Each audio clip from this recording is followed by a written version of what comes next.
आपकी আদালতে উদ্ধব ঠাকরের শিবসেনার নেতা সঞ্জয় রাউতের ওপর অভিযোগ হলো যে ইনি নিজের বিচারধারার সঙ্গে বোঝাপড়া করেছেন।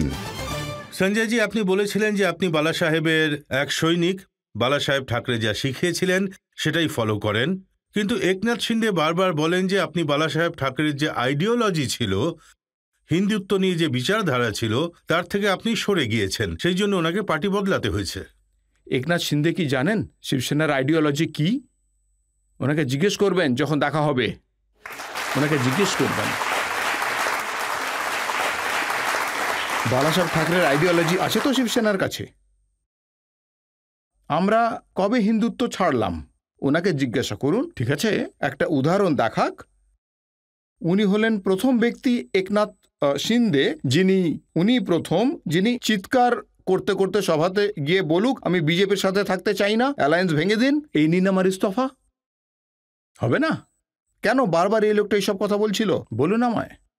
তাই আইডিওলজির কথা ওনার মুখে শোভা পায় না। এই কারণেই কি আপনি ওনাকে বেঈমান বলেন? উনি বলেন যে বটেই,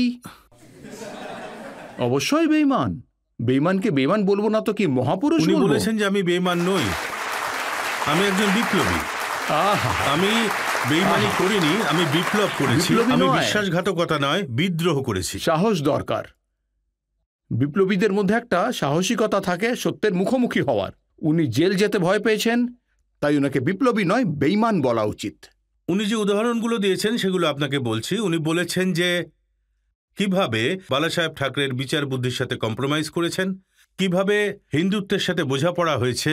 মুম্বাই ব্লাস্টের দোষী সন্ত্রাসবাদী ইয়াকুব মেননকে ফাঁসির শাস্তি দেওয়া হয়েছিল।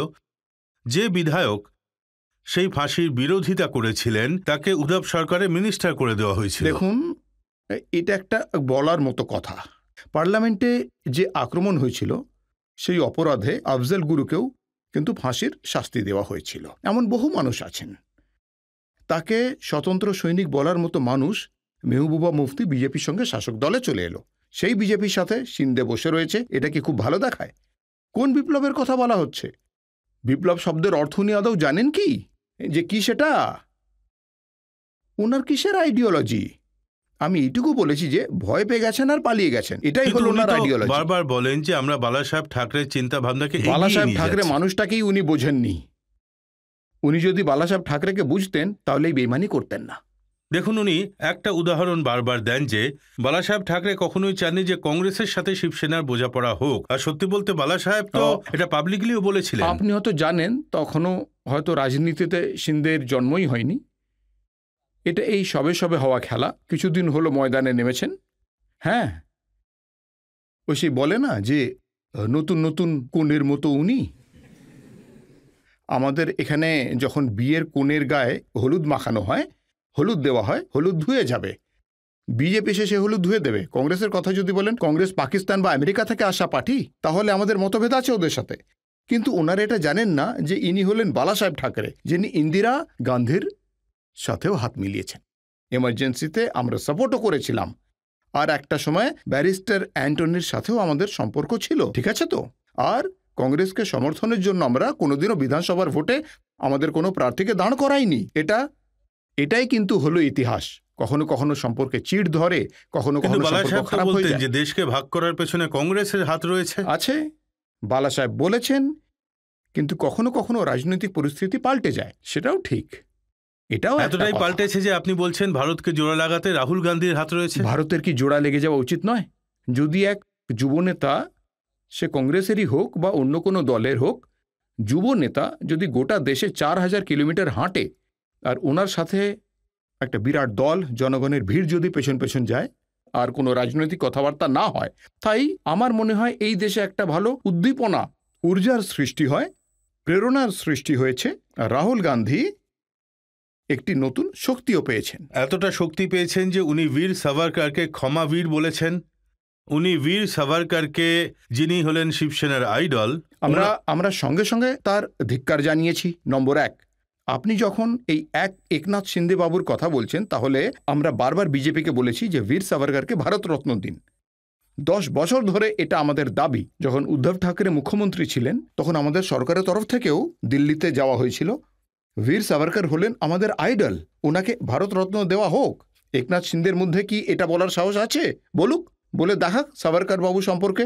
আমি কিন্তু এখনো বলবো যে সাভারকর বাবু হলেন আমাদের আদর্শ। কিন্তু যে সাভারকরকে আপনি আদর্শ বলে মনে করেন, যাকে আপনি সম্মান করেন, তার সম্পর্কে এটা বলা হয় যে উনি ইংরেজদের কাছে ক্ষমা চেয়েছিলেন। এমন মানুষের সাথে আপনি সফরে চলে যাবেন? কোনো আপত্তি করবেন না? আপত্তি করারই কথা, আর আমি আপত্তি পেশ করার সাহসও দেখিয়েছি। তাই এই জন্যই তো আমি বারবার বিজেপিকে বলেছি যে সাভারকর বাবুকে সম্মান জানান। রাহুল গান্ধী যদি ওনাকে ক্ষমাবীর বলে থাকেন, তাহলে ভারতরত্ন দিয়ে ওনাকে সম্মান জানান, এটাই ব্যাপার। আর অমিত শাহজি বলেছেন যে আপনি বিচারধারার সঙ্গে বোঝাপড়া করে নিয়েছেন আর বিরোধী চিন্তা ভাবনার খোসামদি করতে পছন্দ করেন। এই নিয়ে আমি উত্তর দিয়েছিলাম, আর তা নিয়ে বিশাল বড় ঝামেলা হয়েছিল, বিশাল ব্যাপার। তাহলে আজকে আমাদের যে মুখ্যমন্ত্রী আছেন তিনি কিসের খোসামদি করছেন, এই কথা আমি বলেছিলাম তো। আর কার খোসামদি করছেন? এই দেশে যদি খোসামদির রাজনীতি এভাবেই চলে তাহলে তো সবাই যুক্ত।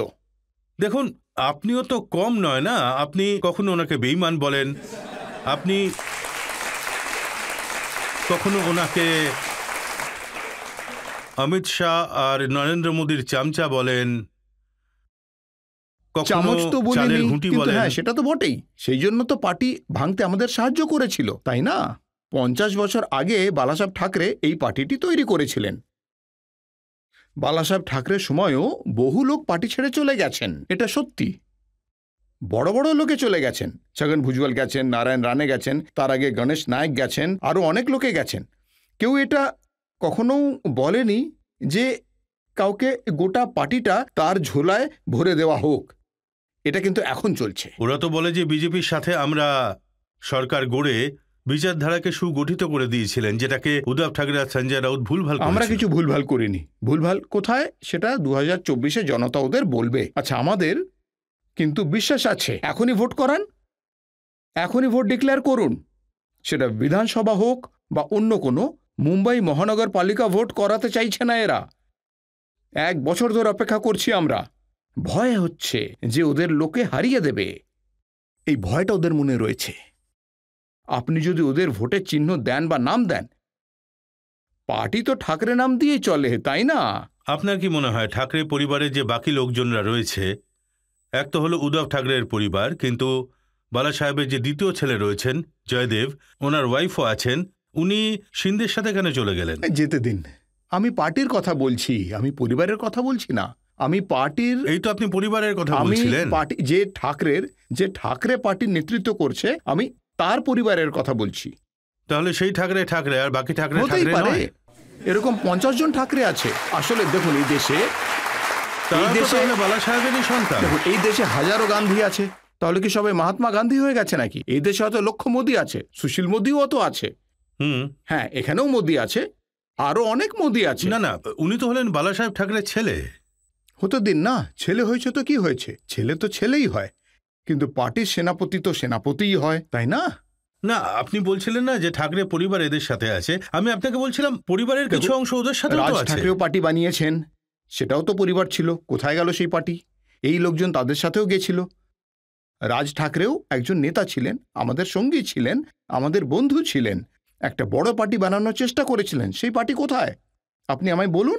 আপনি তো সবাইকে চেনেন। আপনি বালা সাহেব ঠাকরের কাছের মানুষ ছিলেন, উদ্ধব ঠাকরেকে চেনেন, রাজ ঠাকরেকে চেনেন, একনাথ শিন্দেকে চেনেন, নারায়ণ রানেকে চেনেন। তাহলে আজকের তারিখে কি পরামর্শ দেবেন একনাথ শিন্দেকে? আমি আর কি পরামর্শ দিতে পারি? ওনার পরামর্শদাতা তো দিল্লিতে বসে আছেন। আমাদের এখানে এখন উনি কারোর পরামর্শ শোনার যোগ্য নন। দেখুন, ওনার মুখে সবসময় একটা কথা থাকে, আমার পেছনে মহাশক্তি আছে দিল্লিতে। এখন সেই মহাশক্তির পরামর্শ আপনি নিতে থাকুন, কিন্তু আপনি জীবনে অনেক বড় পাপ করেছেন। আপনি যদি পাপ না করতেন তাহলে হয়তো আমরা আপনাকে ক্ষমা করে দিতাম। এটা যে আপনি শিবসেনা, সেটা বালা সাহেব ঠাকরে ধনুকবান, যার আমরা পুজো করি, সেটা কেনার চেষ্টা করেছেন, আর তার ওপর কি করেছেন, সেটা কিনে নিয়েওছেন। এই জন্য এই রাজ্যের জনতা তাকে ক্ষমা করবে না। ঠিক আছে, পার্টি ছেড়ে দিয়েছেন, আপনি রাজনীতি করছেন, করা উচিত আপনার। যদি আপনার ইচ্ছে থাকে আপনি আরও করবেন। আমার উপদেশ এটাই হলো, যে আপনি জনতার সামনে আসল বাদ যদি হন তাহলে জনতার সামনে দাঁড়িয়ে দেখান, আপনি এক্ষুনি ভোট করান। যেমন আদিত্য ঠাকরে ওনাকে বলেছিলেন যে আমি ইস্তফা দিচ্ছি বা আপনি ইস্তফা দিন, আমরা দুজনে একে অপরের সামনে ভোটে লড়ব। সাহস আছে? আমার উপদেশ হলো যে তাহলে দুধার জল চেনা যাবে আর শিবসেনাকার বোঝা যাবে।